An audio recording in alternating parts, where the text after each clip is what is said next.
প্ৰদান কৰা হৈছিল। এবাৰ যেতিয়া তেওঁৰ কিছুমান শিক্ষাৰ্থীয়ে তেওঁৰ জন্মদিন উদযাপন কৰিবলৈ লৈছিল, তেতিয়া ডক্টৰ সৰ্বপল্লী ৰাধাকৃষ্ণনে তেওঁলোকক কৈছিল যে যদি 5 ছেপ্টেম্বৰ তেওঁৰ জন্মদিন হিচাপে উদযাপন কৰাৰ পৰিৱৰ্তে তেওঁলোকে ইয়াক শিক্ষক দিৱস হিচাপে উদযাপন কৰে তেন্তে তেওঁ অতি সন্মানিত হ'ব। সেয়েহে প্ৰতি বছৰে আমি ডক্টৰ সৰ্বপল্লী ৰাধাকৃষ্ণনৰ জন্ম জয়ন্তী উপলক্ষে শিক্ষক দিৱস উদযাপন কৰোঁ।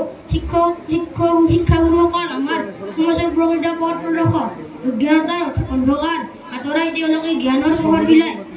শিক্ষাগুৰুসকলে জীৱনৰ আদিপাঠ প্ৰদান কৰি কৰ্মপথাৰত সফল হোৱাকৈ আমাক শিক্ষাৰ পোহৰেৰে জ্বলাই তোলে। শিক্ষাৰ মাধ্যমেৰে শিক্ষাগুৰুসকলে একোখন সুস্থ সমাজ নিৰ্মাণ কৰে।